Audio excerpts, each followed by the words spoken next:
Yeah. Good evening. The hour of 6:45 having arrived, I'd like to call this public hearing to order.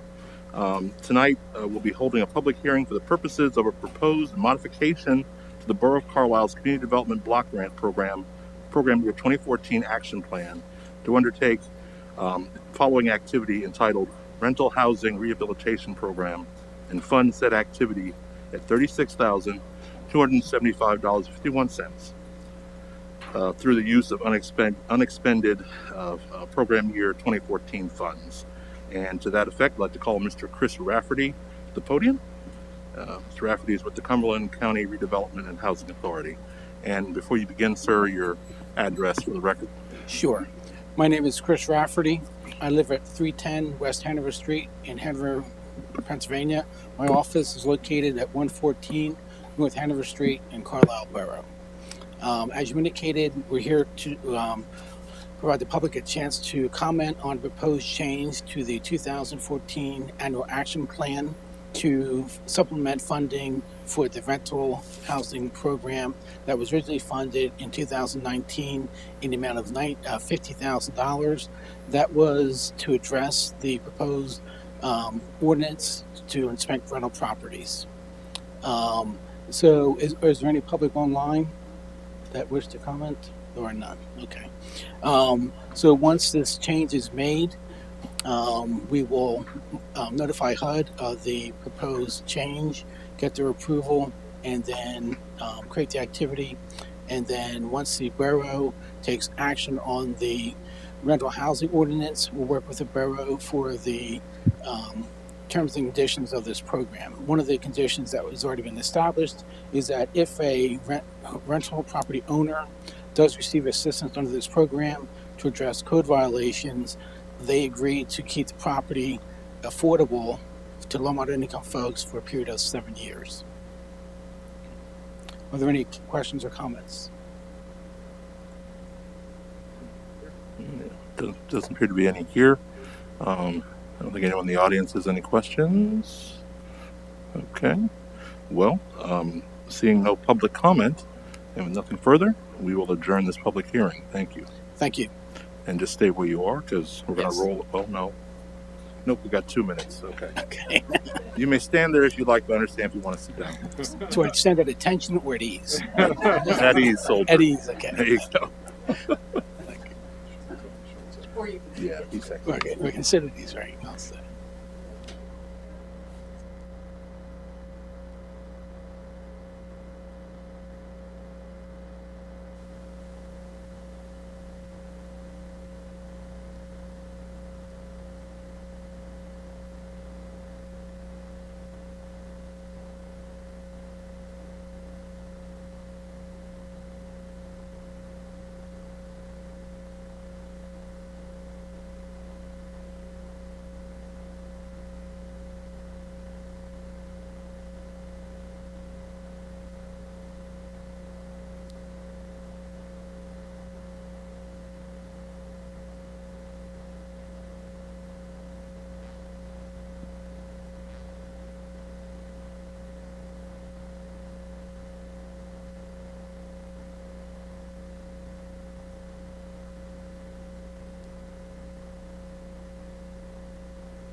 All right, and good evening again. The hour of 6:50 arrived. I'd like to call this next public hearing to order.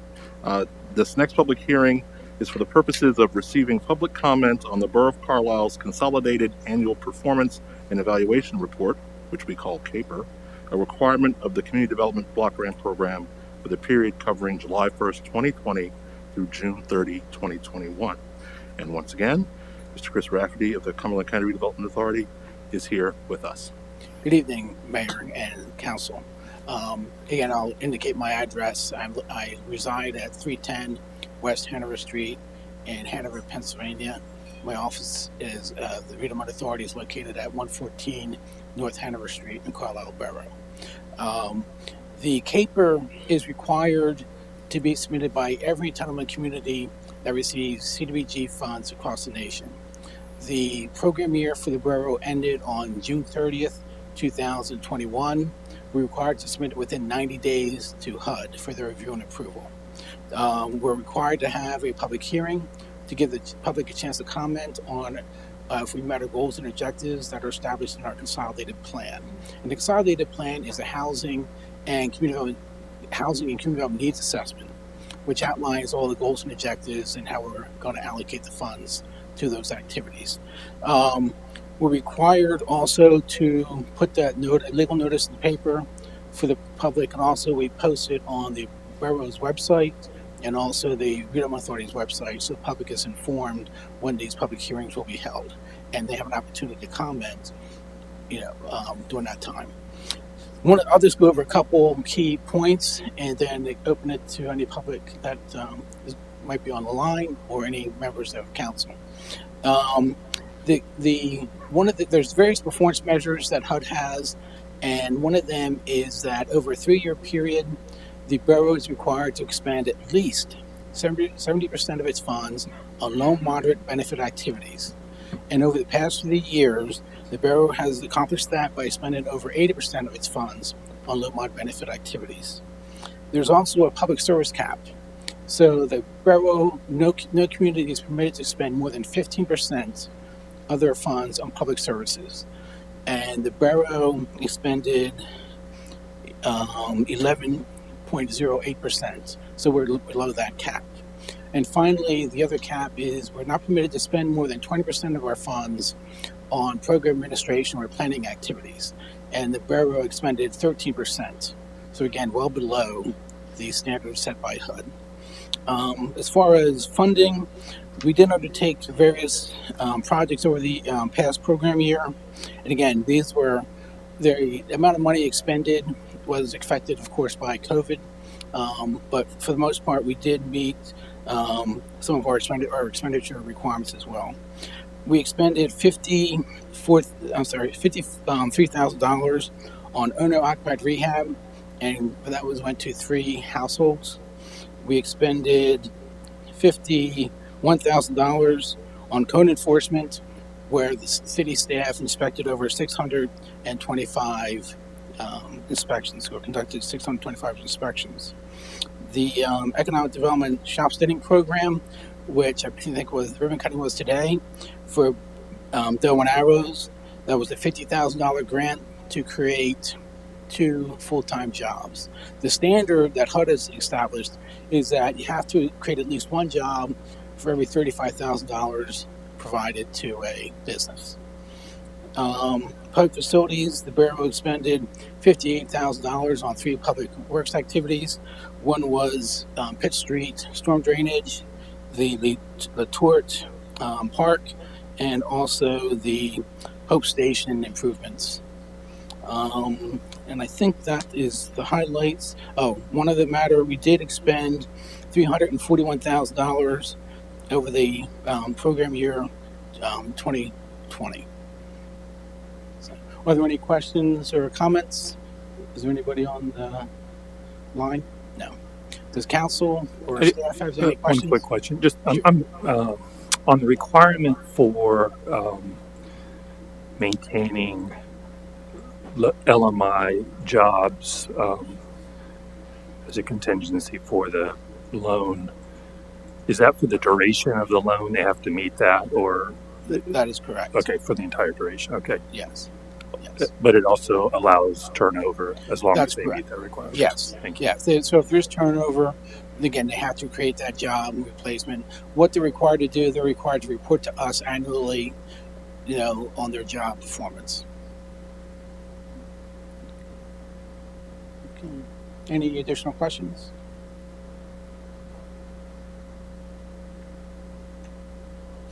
Great. Thank you.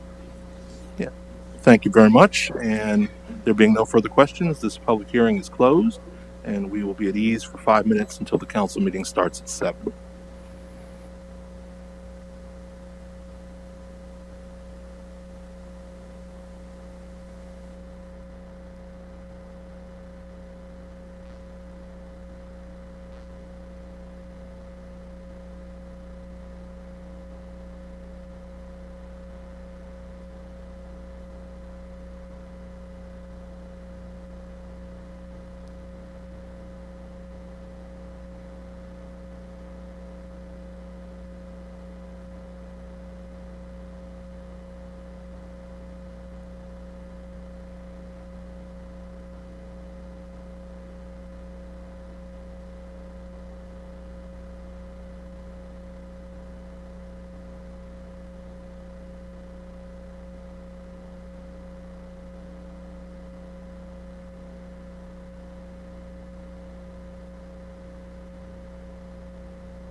All right. Good evening, everyone. The hour of 7 o'clock having arrived, I'll call this September 9th, 2021 meeting of Borough Council to order. We'll begin with the moment of silence and Pledge of Allegiance led by Deputy Mayor Schultz. Of course, it's September 9th, 2021, and it's hard not to think of 20 years ago. Today, we were all living in a different world. We didn't know on September 9th, 2001, that less than 2 days later, our world would be turned upside down. Of course, September 11th, 2001, the day over 2,700 people lost their lives to terrorist attacks in New York, Washington, D.C., and then brave 40 passengers on an airliner went down in Shanksville, Pennsylvania. 343 firefighters from FDNY lost their lives that day. 71 law enforcement officers lost their lives that day in New York. For the firefighters, there were entire companies that were wiped out. And firefighters and law enforcement officers, first responders, continue to this day to suffer because of the ailments due to the toxins in the air that day. Families don't have loved ones that they once had. And I was going to dwell on that, which I already have for some day. I remember the day in law school that I had some late classes. I had been watching CNN, hadn't seen anything on the news at that point. Went up to get ready to go to law school. By the time I stepped foot on the grounds there, a friend of mine, Ambrose, asked me if I had seen what had happened, and I had no idea what he was talking about. But it's something that strikes me in the context of a 20-year war that has finally scaled down, but not without final loss of lives of brave Marines in Afghanistan, that humanity seems to have an incredible ability to be self-destructive. But at the same time, we have an incredible ability to be productive and be compassionate and look out for one another. So we typically do a moment of silence. I'm going to skip the moment of silence. I think what we need is a moment of action. And that's what we will be doing here today. Some of it will be tonight. Some of it will be mundane workings of government. Some of us do things in our personal lives. Even the small things, reaching out in compassion to a neighbor, someone who has been in an accident. On my way here, there was apparently maybe a small accident right downtown. There's small things in life that can make a difference, to spread that compassion and kindness. So as we go forth, and maybe it's cliche, let's do those random acts of kindness and hope that grows into something that if we do what's right here, we'll be doing what's right in the world, rather than fighting over little specks of sand and dirt in the whole cosmic scheme of things. So I'll turn to do the pledge, but after we do that pledge, we'll get to business tonight, and we all need to get to business to make our world a better place. I pledge Allegiance to the flag of the United States of America and to the republic for which it stands, one nation, under God, indivisible, with liberty and justice for all.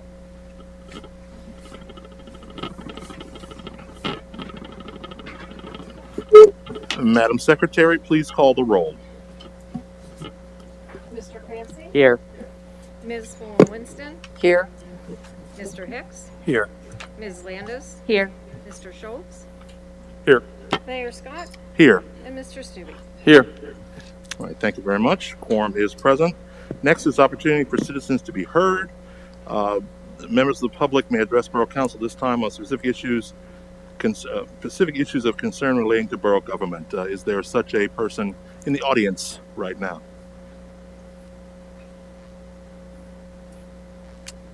And Madam Secretary, anybody on the Zoom? Did I speak too soon? Yes, I always do. Okay. I think a member of the audience might be a little not sure where they're supposed to. I'm just making sure that I'm not going to speak on a topic. All right. Well, since you're both here, I'll just kind of jump in here. Vicki and Jason are here tonight because they're working on what originally was going to be a resolution to recognize September 30th as Indigenous Peoples Day. Orange Shirt Day, I think they call it colloquially in Canada. You can come on up. I was going to just provide some context on that. It was originally going to be a resolution, but because of the time we had to work on it, it's going to morph into a proclamation. TRC took a look at it at their last meeting. They wanted to have a little more consideration of it at their meeting this coming Monday. So we have a draft together that the mayor has reviewed, and we just want to make sure TRC has a full crack at it. So, but Vicki, if you want to say a few words. Yeah, I want to thank you for the consideration and working with TRC for this to become possible, with the importance of this, with us being the first founding residential school. I also hope that maybe in the future, TRC, myself and Jason and Borough Council, we might work with Parks and Recs in hopes of what I'm working with other areas that we're looking at, like Freedom Park, where we might show that Park and Recs as an open land. And not just for Indigenous, but then by calling it a Freedom Park, it might be recognized as a Freedom Park on free land. So I'm looking really forward to working with everybody, and I'm always available, and I'm really grateful to Council and TRC for their consideration. Thank you. Mm-hmm. And thank you, Vicki. Before you go, full name and address for the record. Victoria Opillo Hamill, 715 Sherwood Drive, Carlisle. Thank you very much. Jason, anything?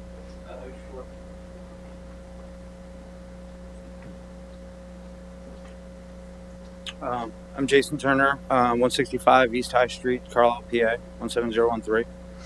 I've spoken a few times here before, and some of you guys know me. I'm really passionate about some of the things in our community. And as I've grown in our community, some of those things that I'm passionate about have grown. Some of them have aligned with things that I've done in my personal time. And some of them are aligning with things that as my family and my family life and my community life grow, they grow too. I was kind of brought into this later on as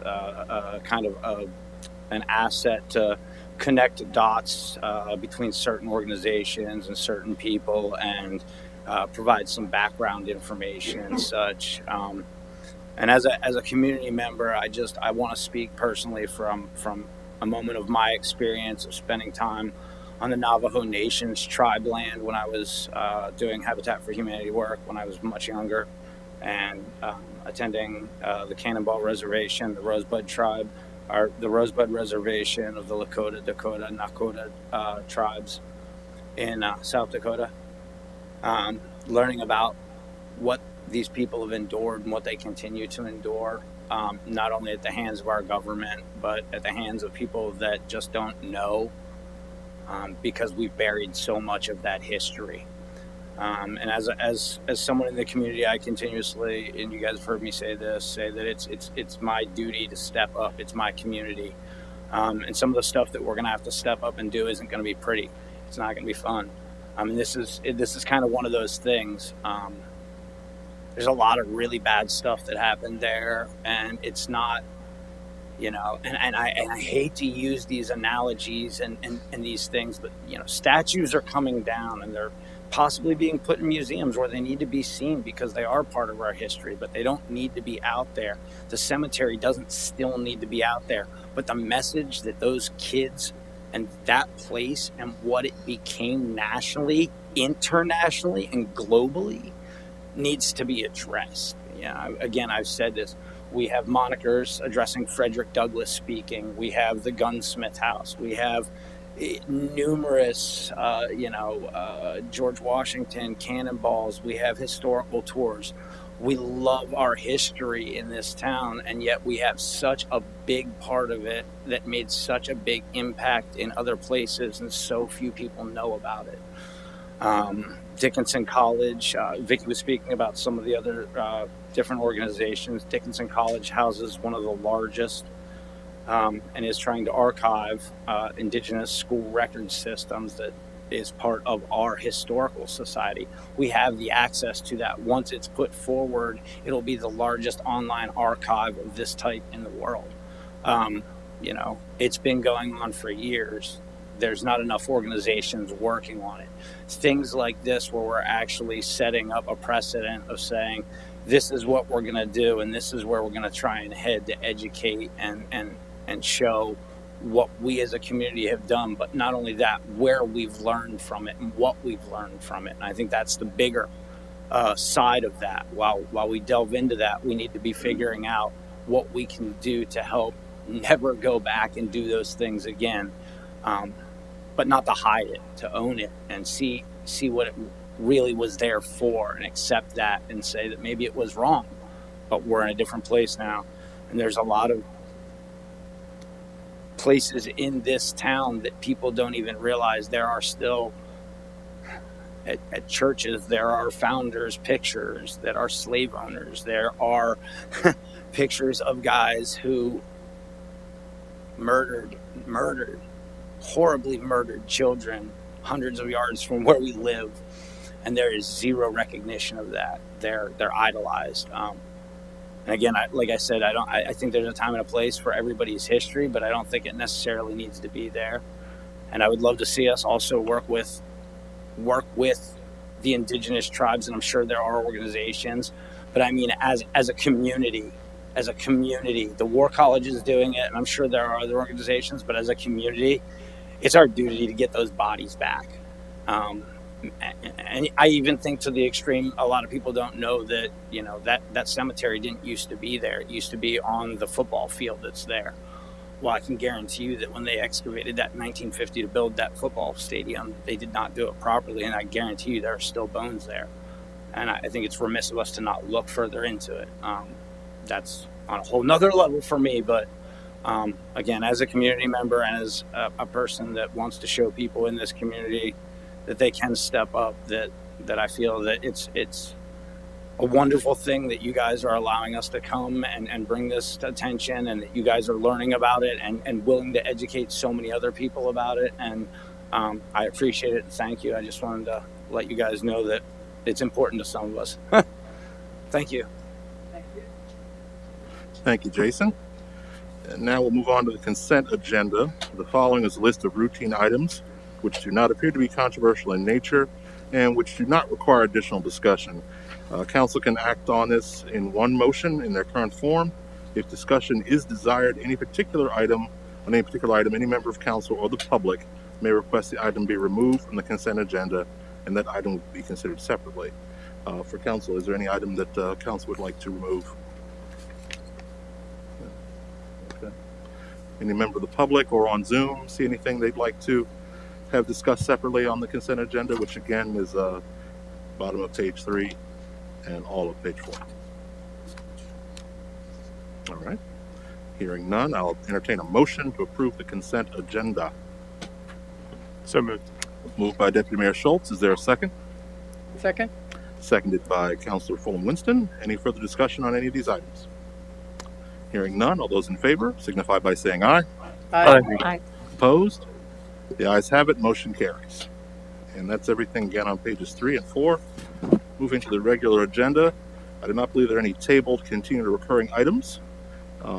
Mayor's report, I have no report this evening. We'll go straight to reports from committee, and that would be budget and finance up first. Thank you, Mr. Mayor. I'll turn it over to Richard in a moment, but I'll make the motion that council approve the 2022 minimum municipal obligation budgets in the amount of $600,322 to fund the police, non-uniformed employees, 401A pension plans for 2022 as required by Act 205 of the Commonwealth of Pennsylvania. Deputy Mayor Schultz. Deputy Mayor Schultz makes a motion to approve the 2022 minimum municipal obligation budget. Is there a second? Second. Motion has been made and seconded. Any further discussion on this item? I thought it's a relatively big number. I thought maybe Richard, if you could just give a real Sure. real brief summary. Yeah, every year we're required by Act 205 to calculate the amount that we would have to deposit into our pension plans for non-uniform pension, police and the 401A plan. So we go through that process to determine what our obligation would be, and then based on that fact, we budget for what we think we're going to spend on that. And typically, we'll receive state aid to help offset that cost. So we'll be looking to see what we'll receive in 2022 for that. Thanks, Richard. Any further questions for Richard or questions in general about this? All right, hearing none, I'll call the question. All those in favor, please signify by saying aye. Aye. Opposed?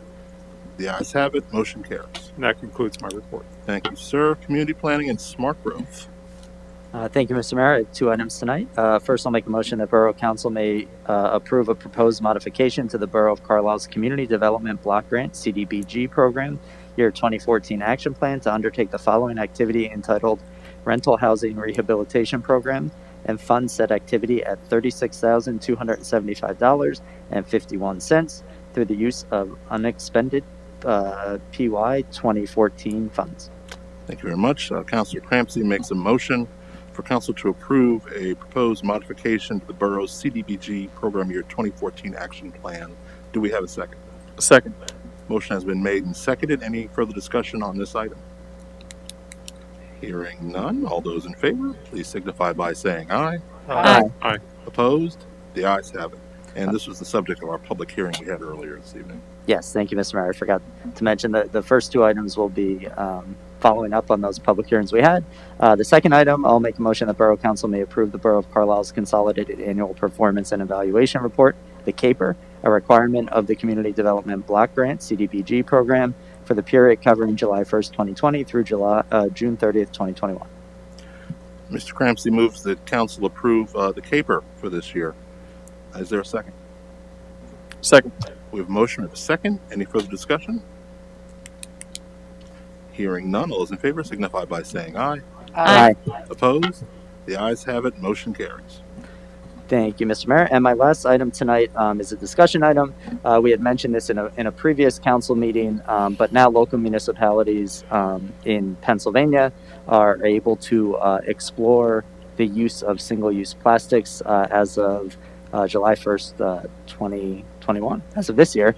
So I know staff did some research on this. I think it's an important topic for us to start the conversation about, bring to the community, and also see, what resources are needed to further this discussion. And I think I hope Councilor Hicks agrees this coincides with the work that our Climate Action Commission is doing. So I think it's a timely topic. So I'm going to throw it to Susan.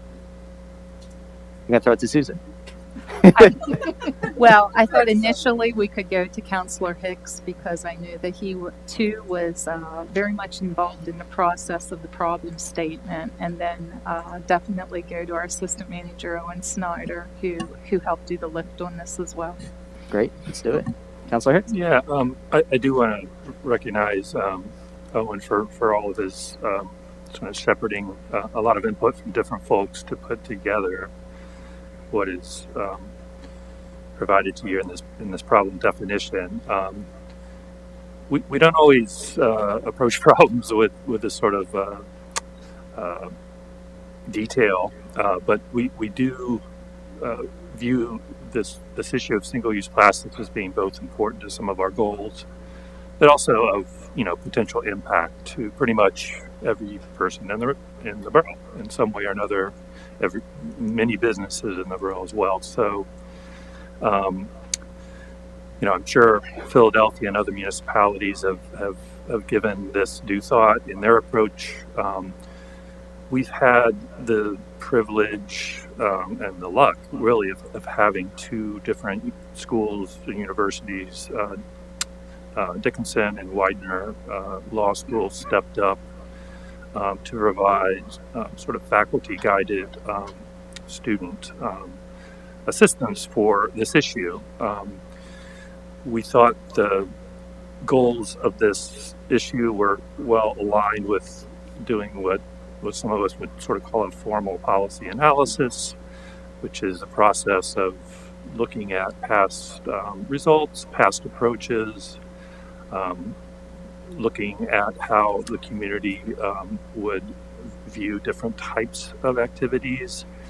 And so what this statement sets the stage for what is basically going to be about a 9-month process to really dig deep into what we think approaches would work best for the borough. And I think most of us here agree that, you know, there's no cookie cutter best approach for any one municipality. Every municipality is different, and there have been different approaches that have worked well in different areas. So we want to do due diligence to this issue and make sure everybody has a chance really to get their views and input into that. So we look forward to working with staff and with others in our community to really set this up for, you know, I think our goal is in May to come back with some recommendations for us to vote on. So thank you. Great. Thank you, Councilor Hicks. And I don't know if there's anything you wanted to add, and then also if you have a chance, can you just run through for us, because I know the public doesn't have the document we have, how we're going to work with Dickinson students and what that timeline might look like? Sure. Yeah, and I appreciate the kind words. This is really a team effort. I know it's been discussed at council meetings. Councilor Crampsey's brought it up, Councilor Hicks, and then also Councilor Landis kind of got this ball rolling a little bit with Dickinson College as well. So appreciate everybody's help kind of just getting this rolling.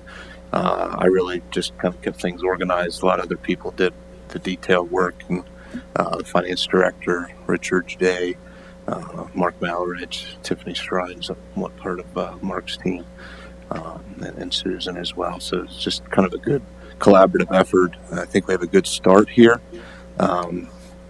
Our hope is that we've outlined some good background information that this will be handed over to Dickinson to start their process to do a little bit more detailed research on a couple of the different options that are available as it relates to single-use plastic bags.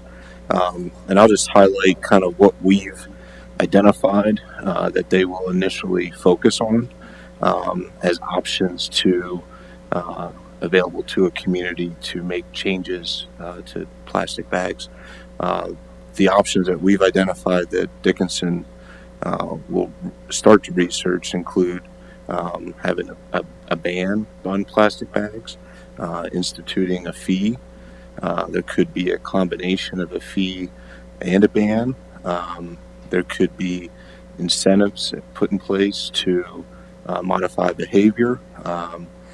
Could also have a system in place where there's participation through just various communication and education. What impact could that have? And then also could maintain the status quo, basically taking no action. That's just a consideration as you work through a problem that needs to remain an option as well. But I know we've already started the conversation with Dickinson. Sounds like some groups have already targeted certain areas to begin their research, and we look forward to coming back with some good feedback, working with them over the course of the next year, and by May have a good plan. Awesome. Thank you very much. So I guess I'll open the discussion up to the rest of council. If anyone wants to add anything, I'll just finish my comments by saying this is a great step, but I'm very excited that this is a process, so we won't leave anybody out, business owners, community members. And it's also great in local government when we don't just have to vote yes or no. Seeing a menu of 7 options is awesome, because I think it gives us flexibility to see what works best for our community. Are there any other questions, comments, concerns from council? I'll just say that I'm very appreciative of the professors at the college who have stepped up both at Widener and at Dickinson to look at some of these things, and then working with their students. So we will be meeting with I think students tomorrow that are taking this one up, and I I do want to just reiterate what you said. Like, the whole reason for sort of getting these students to assist us is to get more feedback. So instead of it just being like, do you want a ban? No. Yes, right. That's not the question. It's like, what are we as Carlisle looking for? How can we make this work for our community, sustainability wise, as well as financially, and really understanding like what the needs are of the businesses, especially if we want to work with the small businesses in town. So I think that I just want to make sure that, you know, sometimes people have this visceral feeling when they start reading something, but the core of this is actually taking our time and working through it and really trying to research and look at other case studies and places that have done it well, but also not looking at a cookie cutter approach, like, well, this part looks great from this place, and you know, and really also looking at what our community's ideas are as well. But we are, you know, looking to try something and see what we can come up with. So Great, thanks for that, Councilor Stubbe. Yeah, I mean, I think I was just going to say a lot of what Brenda did. Just want to say thanks to everybody who's, you know, put in effort thus far in this. I'll say that, like you, I'm interested in this, though I you know, obviously haven't done the work that obviously a lot of other people in this room and involved in this project have. So I appreciate the information we do have. I appreciate the fact that there's going to be a thought-based approach to this, that we're not just going to look at a one-size-fits-all solution, as Councilor Landis alluded to. We're going to work with the college and work with students to evaluate things that have worked in other communities, things that haven't worked, and look at how things could work here, as opposed to just looking at a one-size-fits-all solution, looking at what a Carlisle-centric solution would be. And I look forward to having further discussion on this in the future and the recommendations that we get come the spring. So. Great, thank you. Seeing no other comments, thanks again to staff. We really appreciate it. This is a great work product, and we appreciate your time and effort. And that ends my report. Thank you, Mr. Crampsey. ERCP. Thank you, Mr. Mayor. I have one item this evening. I move that Borough Council appoint Jesse Hayes as Dickinson College Student Ambassador to Borough Council. The term will become effective immediately and will expire May 2022. Mr. Stubbe moves the council appoint Jesse Hayes as our college student ambassador. Is there a second? Second. Motion has been made and seconded. Any further discussion on this item? Hearing none. All those in favor, please signify by saying aye. Aye. Opposed? The ayes have it. Motion carries. And I assume that ends your report. Yes, that ends my report. Okay. I'm just a stickler for these formalities. Forgive me. All right. Moving on to public safety. I move that council adopt an ordinance amending the code of the Borough of Carlisle, adopted by ordinance number 2032, and thereafter amended with respect to chapter 244, vehicles and traffic, to add one on-street handicap parking space at 444 Northwest Street. Second. Motion has been made and seconded. Any discussion on this item? Hearing none, Madam Secretary, will you please call the roll? Mr. Crampsey? Aye. Ms. Bowen-Winston? Aye. Mr. Hicks? Aye. Ms. Landis? Aye. Mr. Schultz? Aye. Mr. Stubbe? Aye. And Mayor Scott. Aye. Motion passes 7-0. I also move that council adopt an ordinance amending the code of the Borough of Carlisle with respect to chapter 244, vehicles and traffic, to prohibit the parking of unhitched trailers at all times on public roads in the borough. I second. We have a motion. We have a second. Any discussion? I do have something actually. I'm wondering if there could be an adjustment in here or that is warranted. So I did bring it up last time, but I didn't about it being contractors' trailers, to not thwart their work and their business when they're trying to accomplish something in the borough. But what I didn't realize, I think at the time, was the time limit on it. And I'm wondering if, because in this it says the draft ordinance does exempt a contractor's unhitched trailer from the parking prohibition if the unhitched trailer is parked on the public street immediately adjacent to the work site for which it is being used for a period not to exceed 24 hours, provided it does not create a hazardous condition. So since this is under public safety, and the idea is that it is to keep things safe, this statement, makes it seem like it it can stay there for 24 hours as long as it doesn't create a hazardous condition. So that already is putting public safety in the focus. But my thought is, and I have seen it, small scale contractors that maybe are working on site for multiple days. I'm wondering if a work week is possible. So I can understand not having it on the weekend, they should go home, but it does take a lot sometimes to, pull that trailer around. And then the other couple things I was thinking of is because there's tight parking depending on where we are. I saw just on the way in today, I saw some orange cones on Poncrit. I don't know if it's going to be a moving truck or whatever, but if a truck needs to be adjacent and it's tight parking, there's a good chance that they're going to put cones out anyway, so they're going to be using that parking space. So basically that is my question. Does it seem reasonable to have it as a work week for contractors on hitch trailers because if they do just have to move it and then they're going to move it right back, I guess I just don't see, is it just an undue burden or is there a real valid reason why there's a 24-hour? I mean, there could be a valid reason, but also if there's a contractor doing work, we would hope that they might reach out to us and let us know, given the nature of this ordinance. But I would not have a problem with amending the motion, if that's what you'd like to do.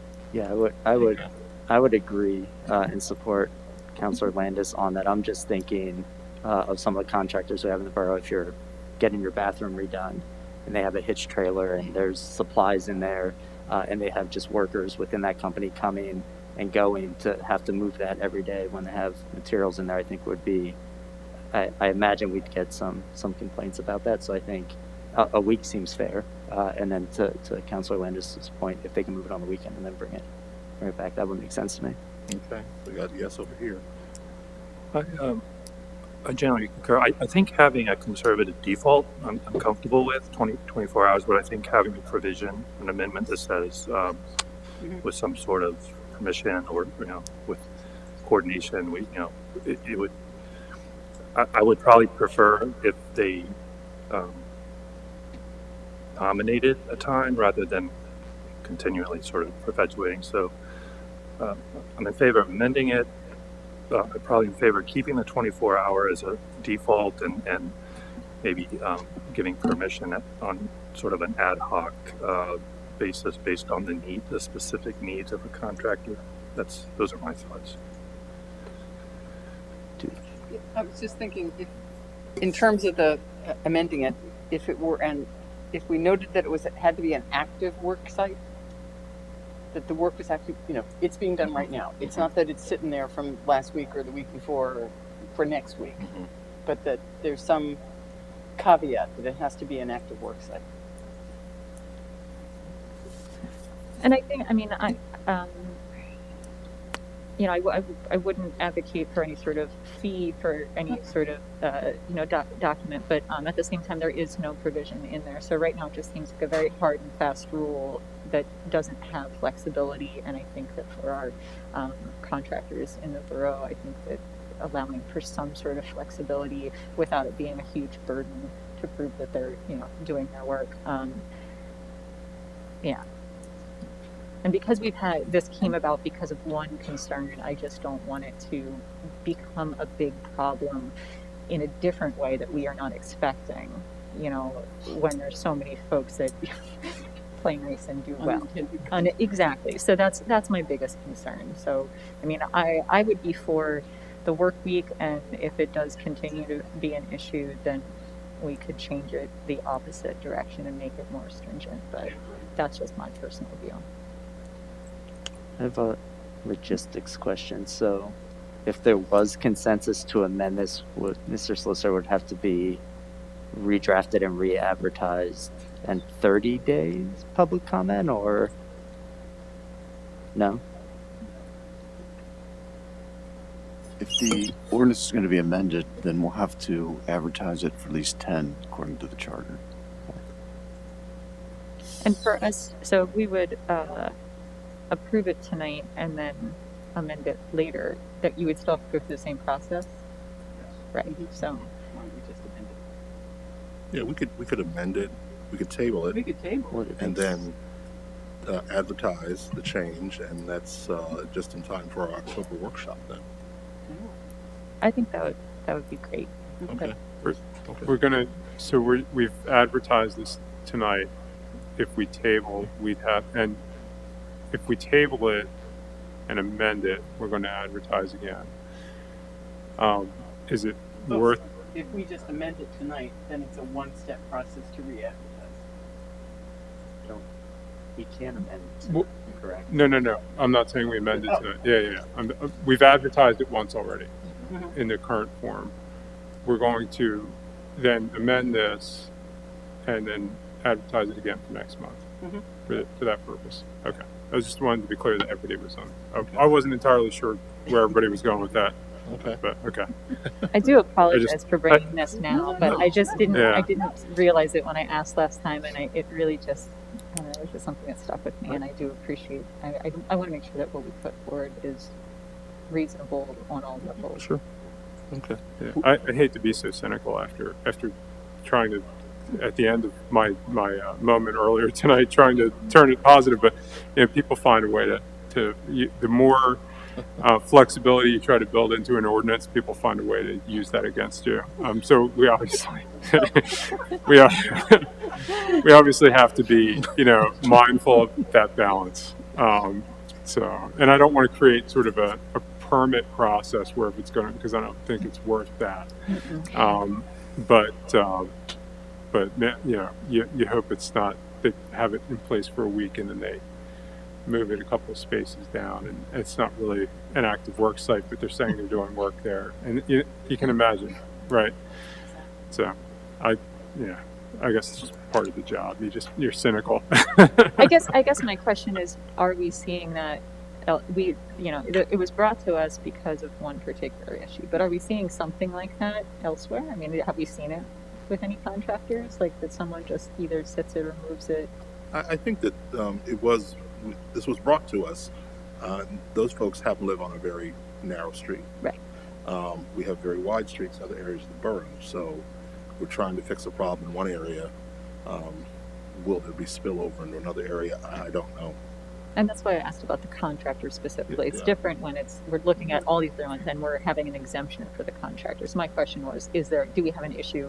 Have we seen an issue with any contractors just sort of moving their, I haven't heard of anything like that. So I'm going off the assumption that people are doing good, and that they mean well, and that they're just trying to do their job. And I don't want to get in the way of, the economic development opportunities here. Right. We can certainly report back to you once the ordinance is enacted on any of the issues that we're seeing. Okay. One of the items that I believe staff needs clarity, though, is if we're going to say a week, are they still required to move that unhitched trailer on and comply with the residential parking enforcement restrictions? Yes, I would. Okay. Okay. Well, unless there's anything further on this, I will make a motion to table this item number 2 until the October workshop. I second that motion to table the issue. Okay. We have a motion. We have a second. Ms. Solicitor, are we good? Or Did you ask for a second? Did you make the motion initially? And was there a second? I did second. Yeah, he did second. No, not the one you just made. On the original. Yes. Oh, I think to open up the conversation. I think so. You did. Yeah, I think you so. did. You did. Yeah, please roll back the videotape. So do we have to vote? But on the original. You can either vote on the original, or I've seen it done where the person that made the second withdraws the second, Okay. and then the motion itself is withdrawn. All right. I don't know if it's proper, but it's done. Okay. All right. So we'll just do this the right way. Would you like to withdraw your original second? I would like to withdraw my original second. It is withdrawn. Withdrawn, noted. So now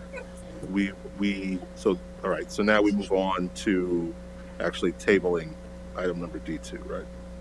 That's next. Okay. All right. We'll just again. I move to table item D2 under the public safety agenda until the October workshop. I second the motion to table the item. I think you then want to make a motion to authorize the drafting and advertisement of an amendment to the ordinance in lines with the discussion held this evening. All right. We're going to vote on the table first, though. We'll vote on the table. Okay. Good luck, Joyce. Yeah, good luck sorting this out.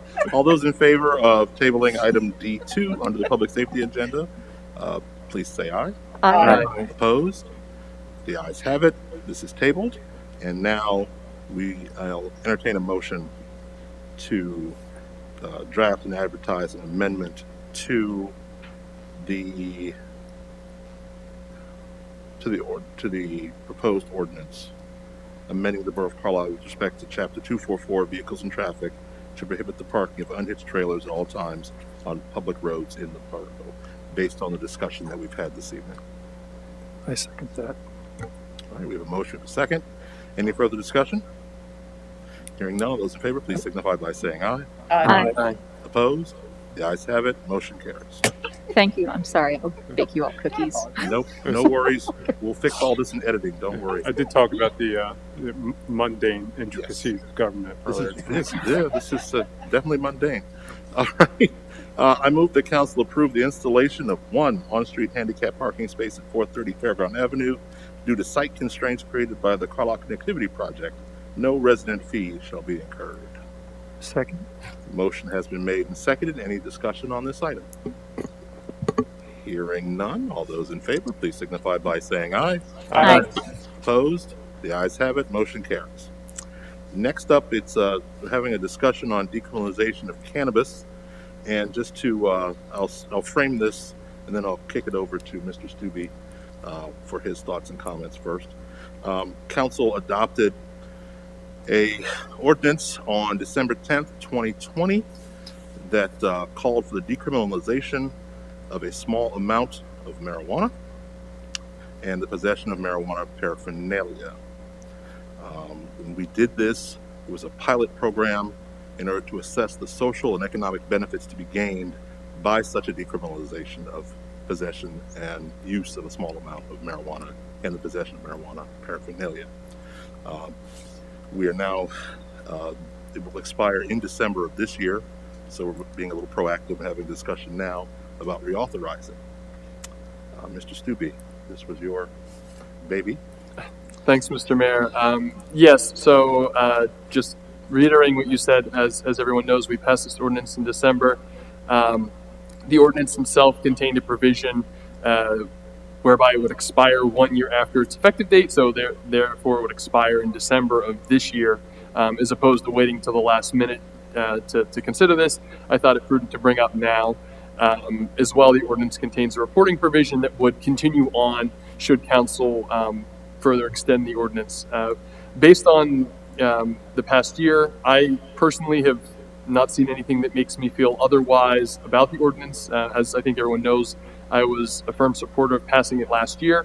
At this point, I think we should take action to continue the ordinance, and as well, I think we can discontinue the monthly reporting requirements found therein. So what I'm essentially proposing is that we would amend the ordinance as it is now to remove the reporting requirements and to remove the expiration requirements, which I believe specifically are found under Section 110-8 and Section 110-9 of the Borough Code. So I'm open to hearing what everyone else has to say on this, what everyone's thoughts are. But if council's amenable, I'd be in support of us drafting and advertising an ordinance to amend the existing provisions in the Borough Code as I'd outlined there. Yeah, I'm going to jump in and make one plea that I hope we all start tonight, that I brought up when we first considered the ordinance, is that this is not decriminalization of cannabis, and I say that because I think that potentially the terminology that we use has effect on people's behavior.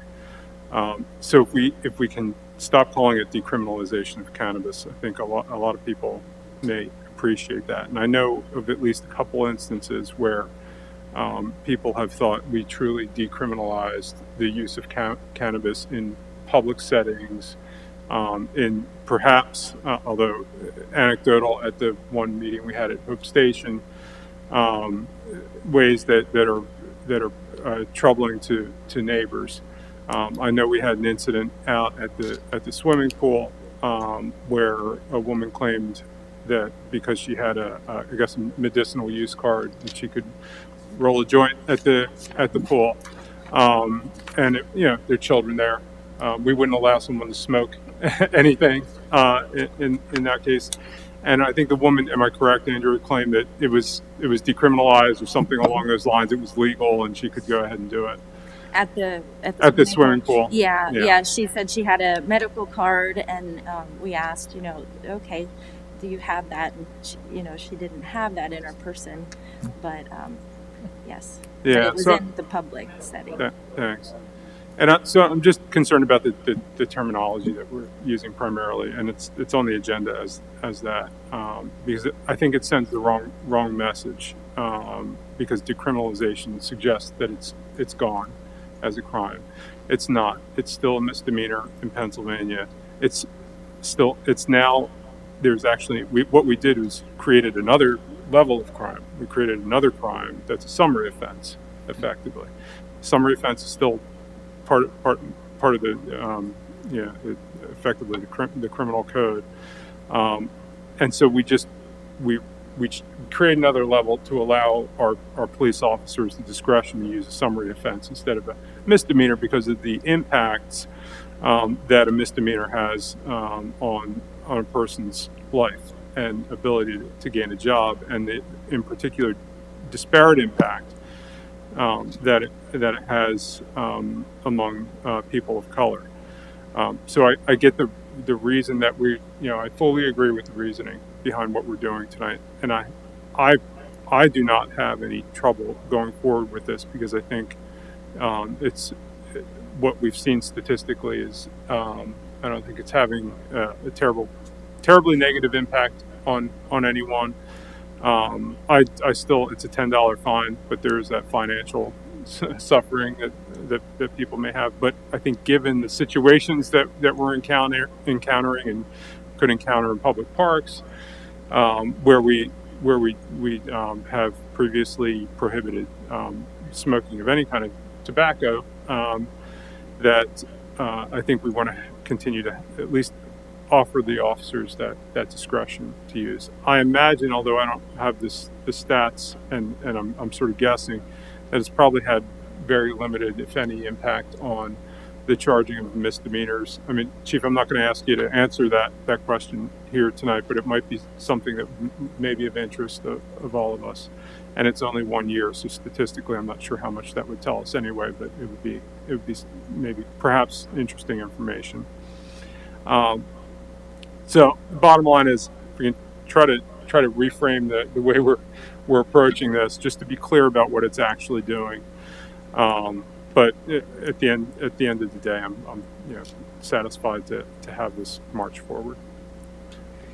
Given that language is important, perhaps changing getting rid of the word decriminalize and do something along the line of to change the penalties for the possession of a small amount of marijuana, something like that, so we get rid of that word completely because it causes confusion. And on some levels, we're not really using it accurately within the context of the ordinance anyway. So perhaps getting rid of that word would be a good step forward. Would it be more appropriate to say downgrade the penalty? Probably not, because we're not really doing that. We're actually, like I said, we're adding another level of crime, right? By doing what we're doing, we're not downgrading it.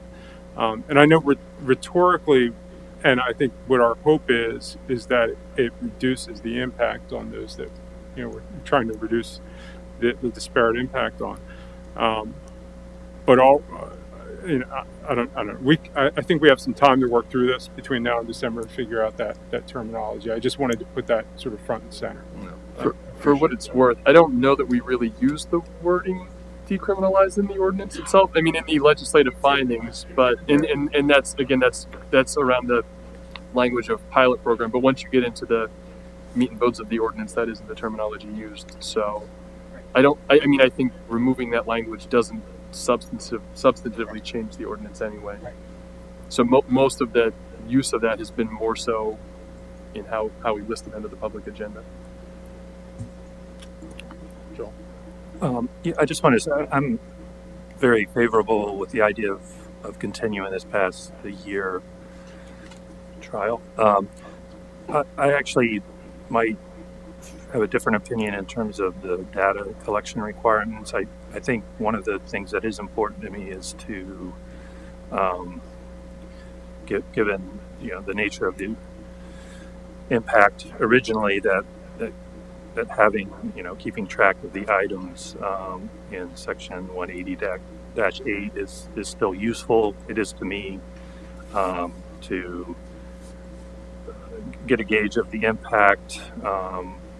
How we are issuing these across gender and race, and my guess is it's a pretty low barrier, since I don't think there have been as many as I would have lost the bet. I would have bid high compared to what I think the actual. So, as we consider this over the next couple of months, I would be in favor of keeping the reporting requirements at least, in the next few years. All right. Anyone else want to weigh in? Okay. Well, I think that we're at the point now where we can give staff direction to go ahead and start preparing an amendment to this ordinance based on comments made by Councilor Stubbe and Deputy Mayor Schultz and Councilor Fulton Winston and Councilor Hicks. And I don't know if there's a particular timeline anybody has for trying to get this done, but that can be part of the motion as well. If you like just presumably by December, but yeah, I mean, it's not. I mean, not. Okay. Yeah, not really outside of that. Would you like to make a motion? Before you do that, we're getting into that area where we're under the new law addressing changes to the agenda. If you want to direct staff, your direction, Mayor, would be sufficient for staff to come back next month, and you can, at that time, have it addressed on the agenda as a discussion and possible motion, and you'll have time to do it by December. Thank you very much, Mr. Solicitor. Does that make sense? That's why we keep you around. All right. We do that for the October meeting for the discussion. Right. So I'll go ahead and direct staff to, as the Solicitor said, come back next month, October workshop, with an amendment that we could discuss. All right. Okay. Thank you very much. All right. Nothing further. I will end my report and turn things over to the Public Works Committee. Thank you, Mr. Mayor. It's a busy time in Public Works, and I think an exciting time because we're seeing some of the things that we have been working towards over the last few years coming to fruition. The first item on the agenda is addressing something that was sort of amazing to me in the materials that we were given. Some of the valves that we're talking about replacing have been there since the building was constructed in 1981. Mm-hmm. So they've done good duty, and it's time for us to move forward. So I asked Borough Council to approve the purchase of 3 Rotork model IQ-35 electric valve actuators for the wastewater treatment plant from Edwin Elliott and Company of Lafayette Hill, Pennsylvania, for a not-to-exceed cost of $31,554 through the Commonwealth of Pennsylvania's Cooperative Purchasing CoStars program. Councilor Fulton Winston makes the motion for council to approve the purchase of 3 valves for the wastewater treatment plant. Do we have a second? Second. Motion has been made and properly seconded. Any further discussion on this item? Hearing none, all those in favor, please signify by saying aye. Aye. Opposed? The ayes have it. Motion carries. And the next item on our list is part of the 15-year sanitary sewer rehabilitation program that we're really working to make sure that all of the infrastructure under our feet is working well. So I ask Borough Council award the unit price contract for the sanitary sewer system rehabilitation project, contract PS1-3, pump station number 1, interceptor sewer lining and manhole repair, to the lowest responsive bidder, Insight Pipe Contracting LLC of Harmony, Pennsylvania, in the amount of $181,985.00, pending the receipt of the required bonds and insurances for the project. Borough Council may also authorize any contract change order needing prompt action in an amount not to exceed $10,000 each, to be approved at the discretion of the Borough Manager and brought before Council for retroactive approval. Councilor Fulham Winston makes a motion for Council to approve the unit price contract for our sanitary sewer system rehab project. Is there a second? Second. Motion has been made and seconded. Any further discussion? Hearing none. All those in favor, please signify by saying aye. Aye. Opposed? The ayes have it. Motion carries. And again, in another item that will be repairing things that desperately need to be repaired, ask Borough Council to ratify the Mayor's August 23rd, 2021 execution of a temporary construction easement and right-of-way agreement on 380 Wilson Street to repair a sinkhole that is partially located in the public right-of-way and partially on private property. Councilor Fulham Winston moves that Council ratify the Mayor's August 23rd, 2021 execution of a temporary construction easement and right-of-way agreement. Do we have a second? Second. Motion has been made and seconded. Any further discussion? I feel like I have to say something on this one because I was actually there, and I wasn't there when it was initially opening up, but it was pretty wild. I got the video from it, and it won that intersection at Wilson and Hillside was a complete disaster. It's one of the areas. So what happened that night is I worked an extra long day, had just pulled in the driveway, and former Borough Council member Matt Madden called me up as I was pulling in the driveway. I was ready to go in and eat. And he said, if you want to see why the borough needs to do as much as it can about stormwater problems, come down the hillside in Wilson. And I said, Matt, I just pulled in. All right. So I pulled back out, and it was kind of frightening. I mean, Yeah. right next to the sidewalk. The owner was sometimes getting a little too close to it. But pretty incredible sight to see what some water can do, the damage it can do, and how much we have to do to try to mitigate this. So I used the opportunity, because it was like a neighborhood party at that point, to plug our stormwater fee and explain to them, like, this is why we have this, because we need to address these issues. Yeah. So and because of climate change, we're unfortunately probably going to have more opportunities to talk about things like that. Yeah. Thank you for those comments. We have a motion of a second. I'll call the question. All those in favor, please signify by saying aye. Aye. Opposed? The ayes have it. Motion carries. Ask Borough Council to authorize the release of the financial security posted by the Alliance Home of Carlisle, PA, doing business as Chapel Point at Carlisle, for its land development plan for Point Place Community Center in the amount of $24,077. We have a motion. Do we have a second? Second. Motion has been made and properly seconded. Any further discussion? Hearing none. All those in favor, please signify by saying aye. Aye. Opposed? The ayes have it. Motion carries. And last but not least, I ask Borough Council to approve a cooperation agreement by and among the South Middleton Township Municipal Authority and Carlisle Borough Sewer System Authority, outlining each party's obligations to advance the development of Cambria Place, South Middleton Township, that results in reallocation to South Middleton Township's connection points 2F and 2G, that shall furthermore necessitate certain improvements to Carlisle's pump station number 2. Council Fulham Winston makes a motion to approve a cooperation agreement by and among South Middleton Township Municipal Authority and the Carlisle Borough Sewer Authority. Do we have a second? Second. Motion has been made and properly seconded. Any further discussion? Hearing none. All those in favor, please signify by saying aye. Aye. Opposed? The ayes have it. Motion carries. And that completes my report. Thank you very much. New business. Is there anyone that would like to address council on any matter of government that did not feel they need to do that earlier? The floor is open. Anyone on Zoom, Joyce? All right, moving on to reports from council members and staff. We'll start with our good friend, Councilor Landis here. I don't think I have anything to report right now. Okay. No, thank you. Deb? Just very briefly, I would like to extend a thank you to all of the folks working in Public Works over the last week.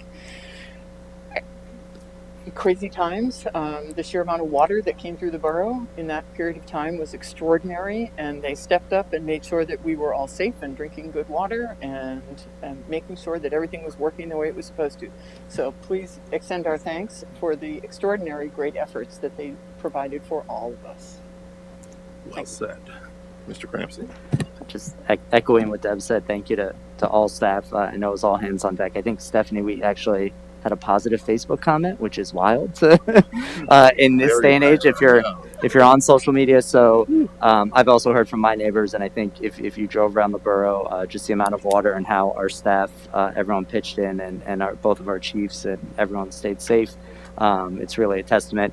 And then the last thing I have tonight, I was just thinking back to some of my comments over the past probably year and a half, and how we talk about public health and how we're still in a pandemic, and then I think about a few months ago how I talked about a light at the end of the tunnel, and now it seems like we're still not there, which is frustrating. But to Deputy Mayor Schultz's comments earlier today, about being good neighbors and doing good deeds, please get vaccinated if you can. Everyone in here wears masks, which is super helpful, but if you're not going to do it for yourself, do it for your neighbors, because we want to get out of this. Thanks. That's right. As they say, your arm is a powerful weapon in this war against this virus. Deputy Mayor. Some exciting things. As Chris Rafferty noted earlier today, some of our CDBG money went to Doe and Arrow, and they had their grand opening today that I was able to attend along with Councilor Hicks and Borough Manager Armstrong. So it was exciting to see that business. They have a very touching story that I won't go into in public here, but you'll want to find out about it and why they have a little baby on some of their containers. Also exciting to see Chantel is moving forward, and we're going to get some fiber optics in the borough. And I don't want to steal Chief O'Donnell's thunder if he was going to mention it, and I think it's shortly after our council meeting in October, but the fire companies have their annual structural burn refresher October 15th, 6 o'clock. We're down in York this year, so it's a little bit more of a hike than going up to Hack, but I'm sure Chief O'Donnell would, I'm putting the words in your mouth, would invite any member of council to come along and check it out. I would love that. So All right, thank you, sir. Mr. Stubbe. I have nothing this evening. Thank you, Mr. Mayor. Mr. Hicks. Thank you, Mr. Mayor. Just a couple things, and sort of piling on to this theme of the great job Public Works did, talking after action on our ability to deal with this particular storm.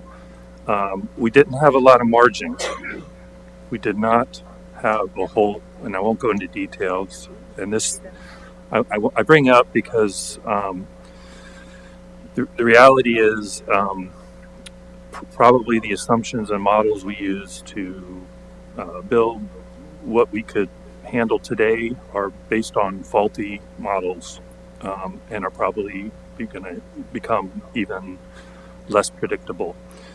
I really want to reiterate to those who may have a little bit of hesitancy in supporting some of our climate mitigation measures that it's pretty clear. I mean, we can decide to invest today to really avoid tremendous costs in the future, and I think it's undeniable that we can expect some real tests and some real stresses on even our well-run sewer and water systems. So I do really echo the great work, the preparedness we had, but we probably just need to keep in mind that the system as built will probably have to be flexed while we're still here on Earth in the next few years. The second thing, much more optimistic, is it's good to see the state hold a little bit of their weight in helping us with our climate mitigation goals with a 3-2 IRC ruling in support of doing what every economist in the world has said is the best solution and most economically efficient, is to put a price on carbon, which is what the Regional Greenhouse Gas Initiative does and has done for many other states. If we weren't going to have a likely legal lawsuit against Governor Wolf's ability to execute this, we would actually be in Reggie next year, but we're likely to have a bit of a delay. But I do want to reiterate, I was reminded by the energy program officer of DEP that 40% of Reggie funds, these are revenues that come in from carbon emitting generation sources, are targeted for resiliency for low and medium income communities, of which we are designated. One of the big public policy decisions is what do you do with revenue. So it's good to have the price. It's even better when you can divert those revenues into things that either improve mitigation measures, but also deal with the consequences of not mitigating. And so I was like to remind everybody here that we as this moves forward, we will have another potential source to help us with our goals moving forward, and hopefully, if not next year, the year after that, we can expect a certain earmark for dealing with our goals. So that's all I had. Thank you, Mr. Mayor. And it's also my understanding that Mr. Hicks was the star of the show at that IRC meeting. I had a Senate staffer call me.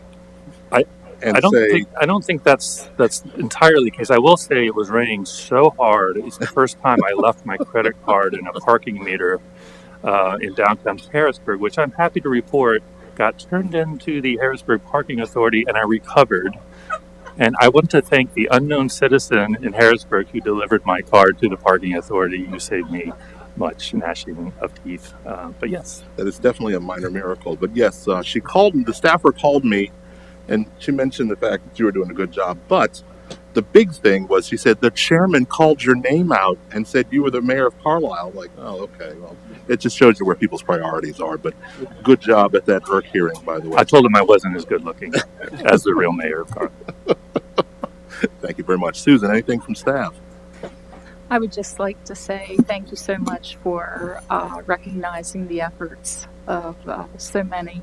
The wastewater treatment plant staff stepping up, working that plant 24/7 to ensure that we would continue to be able to treat the water that was coming in and keep everyone safe and delivery of services.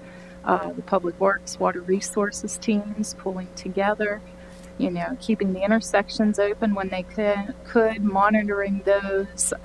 It was quite a collective effort. And, we got a great team. And so I applaud, the efforts of the leadership, Mark Malrich, Corey Plath, and Jeff Shear making that happen for us. And, I believe I reported out to you this month that next month we're going to start seeing some faces coming before Borough Council at our workshop meetings. Often the public hears these names, but we never had the faces to go with it. So we're going to start telling our stories a little bit more at the workshop meetings, just taking a few brief moments at the beginning of each workshop and recognizing some of our folks here, our public servants, for some of the accomplishments that they've been able to achieve. And that's it. Thank you very much. Outstanding. Mrs. Solicitor, anything? Okay. All right. We are adjourned.